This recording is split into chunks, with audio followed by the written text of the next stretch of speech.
Welcome back, everyone, for another edition of The Final Mile, where we answer your questions, and we appreciate your continued listenership and sending us your questions. Without you guys, we would not have a show, so we appreciate it.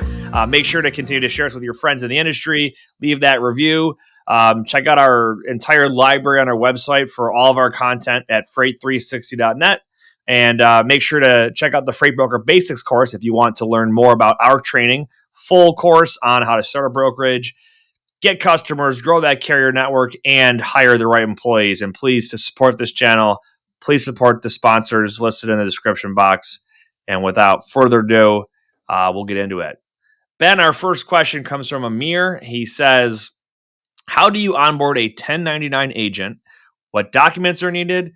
What are signs to look for good or bad agents? And should they use your company name when posting on load boards? So there's a lot. That's a good one. Yeah. There's a lot to unpack here. I'll take point on it, and then I'll let you kind of hop in, because you've done everything from W-2 to 1099 and kind of a variety of stuff in between. So, all right, what documents are needed? I'm going to give you my recommendations. That I don't know the legal answer here, but you should have an independent contractor agreement. So an agent agreement that outlines the 1099 relationship between broker and agent. What can agent do? What can broker do? What can they not do? For example, some agreements will have an exclusivity clause in there that states if you're an agent for us, you can't be an agent for a direct competitor of ours as well.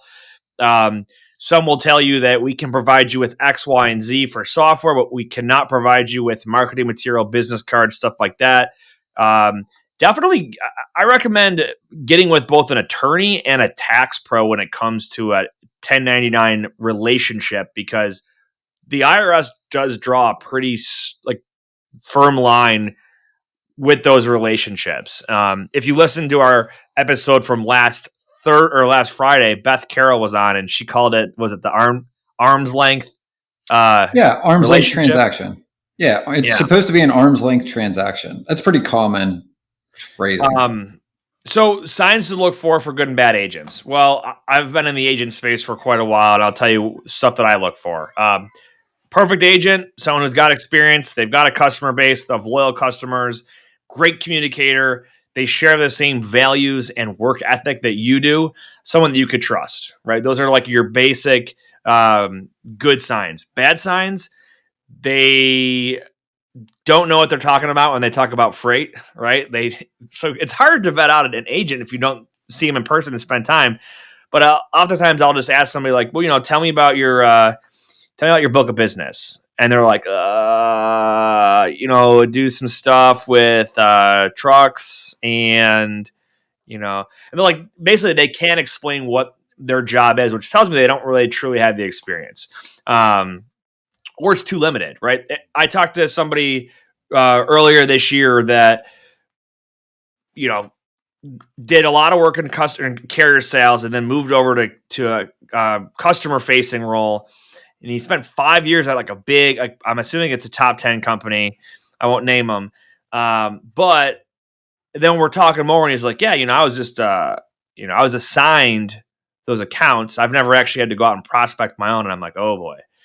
So, okay. Like if you have a book to bring over, that's great. And then we talked more and we come to realize that, well, he really can't bring those accounts with him because of a non-solicit agreement. So he's really relying on prospecting new business, but he's never actually done it before. Not a good fit, right? I run backgrounds on people. You want to look for typically like the white collar crimes. There's an ongoing joke in our industry that the best brokers have a DWI. So I usually don't judge someone's background check if they have a DWI. I've seen some crazy stuff on backgrounds though. Had a guy that we've had a murderer, had people that had like basically money laundering rings going on. I had a guy that was charged with child pornography, like just basically. Wow. If there's something on this report that you wouldn't want them around your family, probably don't want them to be part of your work family. So To your earlier point, I would say I've worked in 2 offices where the top 3 brokers all had DWI in 2 different instances. Yep, absolutely. And on to the end of his question, should they use your company name when posting on load boards? I would say absolutely, right? You want it to be very clear that this person is a member of your organization. It's if someone's an agent or a W-2, when they're representing your company to a driver or a trucking company or a customer, it shouldn't make a difference if they're W-2 or 1099. They're representing whatever logistics company you are. That's what it comes down to. So that's my opinion on it. It's tough. It's really tough to find really solid, good agents that have a compelling reason to come join your team. So it's a slow build if you're going to do the agent model and bring folks on. The majority of people that I have talked to and kind of given guidance on when they're thinking about bringing on their first agent, it usually doesn't work because they just have never done it before and they don't know what to look for. They just think, ooh, shiny object, quick, free, or not free, but quick, easy revenue and profit for my company. And then you find out you become a glorified babysitter for grown adults, and they're not responsive to you, and they promised X amount of business and it never actually comes over. And now you've got these expenses and yada, yada, yada. But it's a good question. The contract, background check, make sure they're legit, basically. The thing that I would add is what are you really interviewing for? And what I mean by that is think about what are the risks to your business of bringing on an agent, because those are the things you're trying to prevent with the conversation to understand, right? And the risks are, to what you just pointed out, Nate, is they're going to be operating under your business. So they are representing your organization to the market, right? So the risk there is that they don't operate ethically, that they commit fraud, that they do things that literally create wire fraud, in instances where they're creating loads that don't exist. They're creating fraudulent BOLs. They're getting invoices for things that didn't happen, right? Those are egregious examples that can happen under an agent model, right? I've seen just about all that happen. Exactly. And I was going to say, but the primary risk, again, if you get the ethics and the legal side out of it, which you pointed out, background check will help with some of them, and your questions about their character are going to help to some degree. But the number one reason why people don't succeed in the agent model is they are now their own business.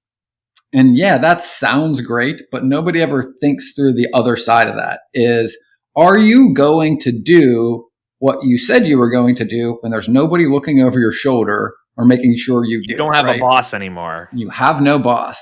And that sounds great in principle, but in practice, that means, hey, how are you at managing your own time? How are you at managing your own tasks and your own effort level? Can you be regimented to do this consistently? Because the number one reason I think they don't succeed is 2 things. They don't make enough calls. They don't say the right things or follow up enough in those calls. Those are the 2 fundamental reasons why I think most people don't succeed building their own freight brokerage or as an agent, because they're pretty similar, right? And as an agent, you've got less things to do. If you're building your own brokerage, you've got a lot more on your plate than that. And if you can't hold yourself accountable to making the same calls consistently every day, emails, outreach, follow-ups over a long period of time, that's where you're going to fail. And to your point, you really want to ask questions that are open-ended. Closed-ended questions can be answered with a yes or no. Can you prospect new business? Yes. Okay, check. Well, that didn't tell you anything, right? Hey, can you bring in new customers? Yes, I can do that. Okay, great. No, ask it in a way like you did that makes them explain, right? Think essay question in college or in high school, right? Hey, how have you acquired some customers in the past? Tell me how you have done this. Can you give me an example of where you have prospected in any industry, whether it's freight or anything else, for a long period of time and how that went for you? Can you give me an example of where you have made this volume of outreach, right? Because it takes a different skill set, I would say, for lack of a better definition, for somebody that can do this day in and day out, because you're getting rejected over and over and over and over again, right? And somebody that has never done this has a very high failure rate, because 95, TQL's numbers were out because of the lawsuit last week, like 95% of their people that they hire don't even make it into sales, right? So again, a company that hires thousands of people and has been around 20 years that pay people just to interview for this position get it right less than 5% of the time. Yep. So if you're going to try this your first time, expect you're probably not going to do better than a company that has been doing it for 20 years can do it, because it's very hard to interview for this if, to your point, they aren't coming with this already, right? I've got a book. I don't want to work here anymore. There's these issues. I would like a better home to be able to bring my customers to. Pretty clear-cut example. Yep. The other example, I've been an account rep, doesn't tell me whether or not you've actually can find a lead and can you hunt it and can you bring it and drag it back into the company. Different jobs. Agreed. I like to ask people like to tell me the story of how they got into the business, and then also what made them decide to consider a different company, right? You can kind of, they're not yes or no questions. They're like, hey, explain to me X, Y, and Z. And don't feel like you have to just take it on face value. Ask them why. Ask them to tell you more. Ask them if it doesn't pass the sniff test or if it smells like BS. Ask another question, right? Don't just take what somebody's saying that you just met for face value, right? Yep. All right, next question comes from Benjamin. Good name. My brother and I own a pallet business. We're considering adding freight brokering at some point. Interested in exploring options, whether getting our own authority, working as an agent first to learn the industry, or using our S Corp as a front business connected to a brokering company, giving them a percentage for use of their back office and support. Is that something that's possible? I'm not sure I even understand what that third option was. I would say keep it simple, but you have to learn the industry somehow. So I would say either get your own authority or the agent model are both viable options. I wouldn't try to do some sneaky backdoor S Corp connected thing that they said. But so whether it's a pallet business or anything else, I'll give you examples of what I've seen work. Okay. Trucking company, right? Small trucking company wants to open up brokerage. They have two routes, the same as Benjamin does here. They can go get their own authority and start a brokerage that way, and they're going to do everything and retain all the profits and pay all the bills. Or they can do the agency route and establish an agency with a established freight brokerage, and now they can do both under their roof. It's a preference thing. It doesn't really make a difference how you do it. Do you want to be the accountant, or do you want to take less profit and basically have if you're an agent, have the brokerage company do the accounting stuff for you? Also, I mean, on the agent talk in general, if you're going to be an agent for a company, what do you have the ability to decide for yourself versus what is the company telling you, hey, you can only use carriers that meet X, Y, and Z criteria, or we only give credit to customers who have X credit rating through a credit website. You'll have more autonomy if you get your own authority, but you also have really nobody to lean on who's got experience and expertise like you would as an agent. You might want to just go shadow a brokerage or get some kind of training, take the freight broker basics course, right? We'll teach you how to do all that stuff. But yeah, I mean, what's your take on it? I don't know what it means to be a pallet business. They build pallets and ship them, but what are your thoughts? Yeah, I mean, that's the piece. I mean, I'm assuming that's what the pallet business is. I think, again, to go in the agent model, if you don't know the industry, like you pointed it out, right? The agent model isn't meant to really educate you. It's meant to provide back office support for somebody that knows how to do the business, right? Yeah. Like you've got to know how to find carriers, know how to find shippers, how to do the job of being a broker. I don't think an agent model is going to solve that. I think I'm sure a company's not restricted to not being able, because I've seen companies that will they'll take newbies and train them and then place them as an agent. Yeah. And I think there'll be a high turnover there, but it's not that you're limited to that. It's just not as common. Yeah. Yeah. Or to be honest, I mean, the people I've seen succeed doing this, I mean, they're clients of ours actually. And I mean, I didn't intend to do a plug for us, but I've had clients that have come through our course to learn it and at least understand it, and then work with us to do this as they work their other business until they learn it. And then one of them goes full speed at it and the other one stays with the other business.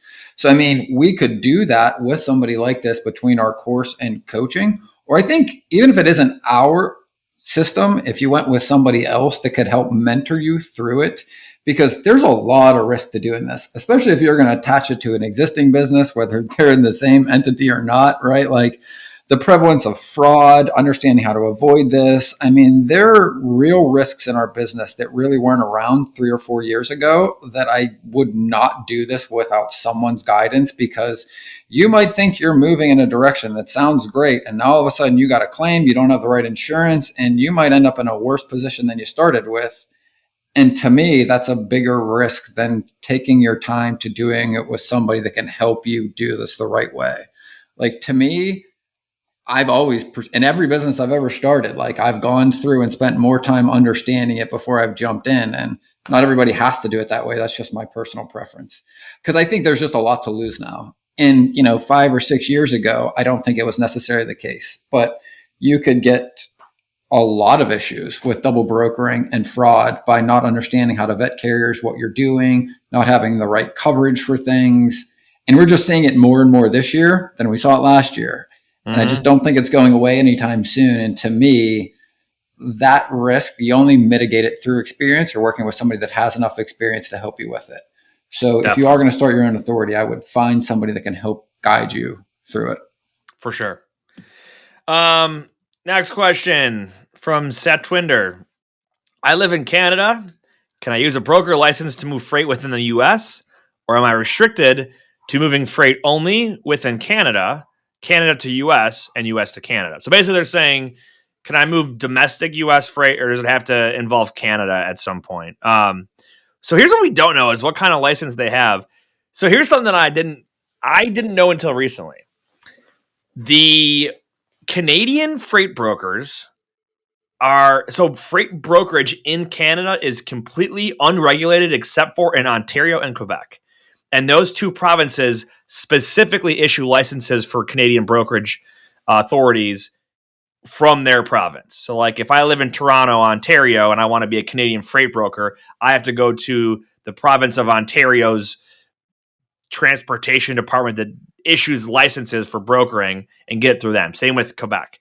If you live anywhere else in Canada and you're moving Canadian freight within Canada on Canadian trucks, totally unregulated. You just do whatever you want. It's like the Wild West. So, which is it the two? Ontario, and what's the other one? Quebec. Okay. Yep. Yeah, man, it's wild. So like Montreal, Ottawa, Quebec City, those are all I thought there was Quebec. Something related to their drayage industry or something where it was like very regulated, like even to the rates in some portions of Canada. But I am absolutely no, dude. Canada's Wild West. It's insane. So anyway, if you live in the, you can get a U.S. brokerage license, whether you live in Canada or not, and you can be a freight broker that moves stuff in the U.S.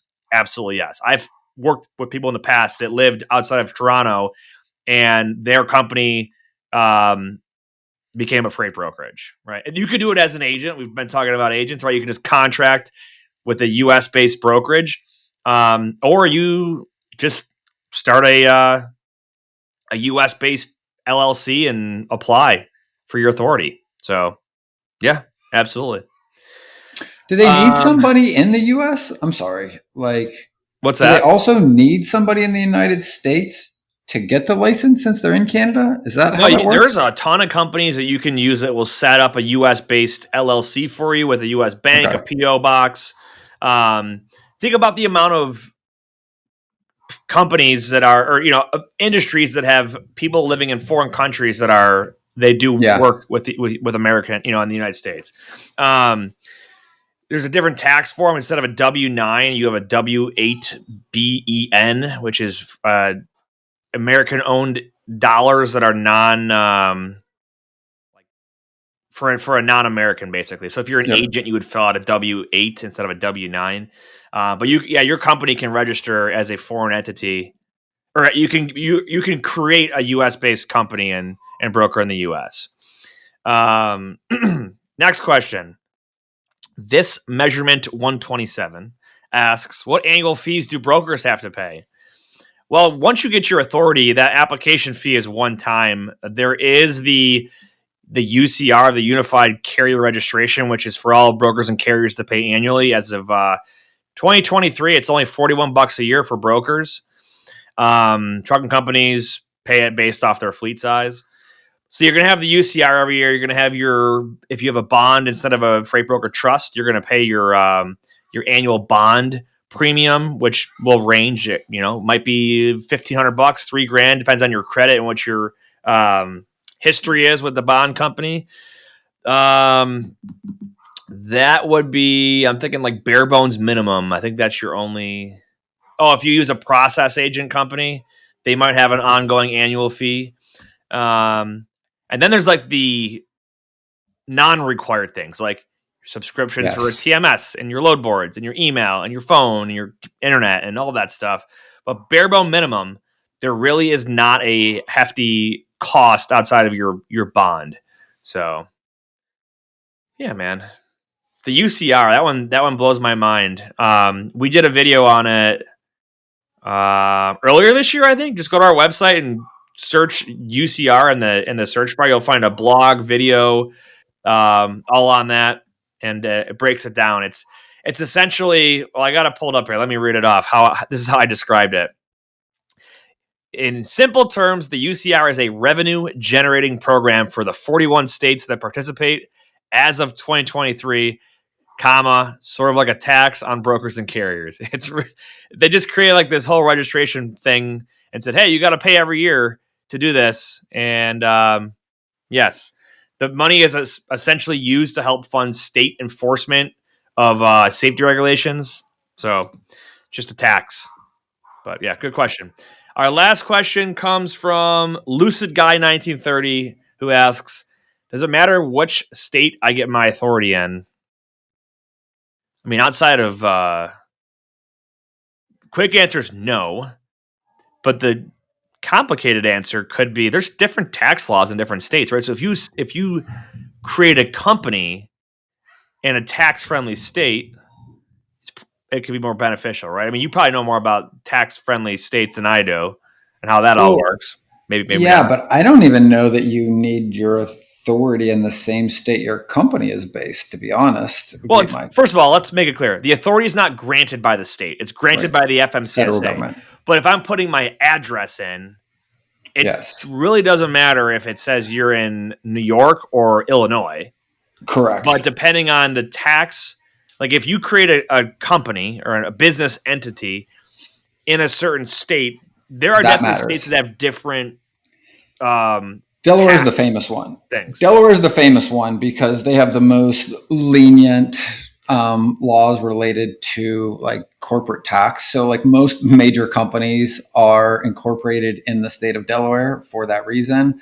But from a practical standpoint, most people just pick the state they live in. But if you wanted to go deeper, talk to your accountant or talk to an attorney. I mean, the two obvious ones are state taxes in Florida don't exist on the income side, or in Texas are the two big ones.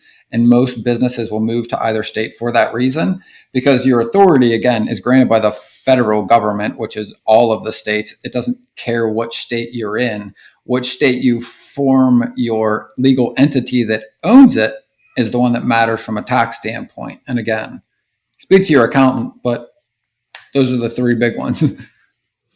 Fair enough. And I just did a little research on the U.S. citizen thing, and I'm getting conflicting information now. So I can guarantee you that you can, this is back to our earlier question, I can guarantee you that you can contract with a brokerage as a agency as a foreigner. But now I'm looking and it says, because I wanted to double check myself on it. It says getting a U.S. citizenship or obtaining a green card will tremendously lower your bond cost. And then it says you need only to be a valid U.S. resident. I don't know. Back to our question. I don't know. Do you know? I'm trying to think. Do you have any knowledge of anyone that's not a U.S. citizen that is set up a freight brokerage? No, everyone I know. That's why I asked you, because everyone I know has somebody in the United States. That's what it is. I've had, so you can be an agent for sure and not be an agent. Yes. But I have seen people that they'll register it under like a family member that's in the States. Correct. So yes. There we go. I've seen the silent business partners that are in the United States that are registered through that. And then they still operate offshore with everything that you already discussed. I don't know of any, just anecdotally, like that I've run into that don't have the person in the US that's at least formed the entity. Gotcha. Well, I'm gonna have to we're gonna have to do some research and get a better answer. But it says U.S. citizenship is not a requirement. This is according to a bond website. Well, I guess I'd have to go through the registration portal, which I have not done in a very long time, and see if there's a requirement on there. But who knows? Anyway, the fun note there is that he said he lived in Canada. We don't know if he's a Canadian citizen or a U.S. citizen, so who knows? But more to fall on that question. Cool. Well, hey, good questions. Keep sending them in. And again, please support the sponsors to help out this channel. And Ben, you got any final thoughts? Whether you believe you can or believe you can't, you're right. And until next time, go Bills.